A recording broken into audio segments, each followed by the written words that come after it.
حضرت یونس اور مچھلی کا واقعہ۔ حضرت یونس علیہ السلام اپنی قوم کو اللہ کا پیغام دینے کے لیے بھیجے گئے تھے، مگر قوم نے انکار کیا۔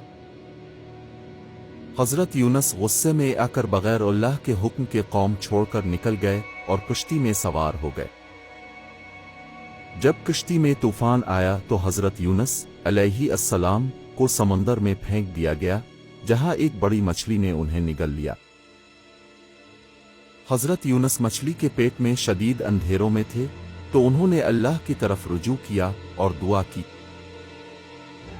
اللہ کے سوا کوئی معبود نہیں، اب پاک ہے، میں تو خود اپنے اب پر ظلم کرنے والوں میں سے تھا۔ اللہ نے ان کی دعا قبول کی اور مچھلی کو حکم دیا کہ حضرت یونس علیہ السلام کو ساحل پر پھینک دے۔ حضرت یونس بچ کر واپس اپنی قوم کے پاس گئے اور اس بار قوم نے اللہ کا پیغام قبول کیا۔ حضرت یونس کی کہانی ہمیں سکھاتی ہے کہ اللہ کی طرف رجوع کرنے سے نجات ملتی ہے۔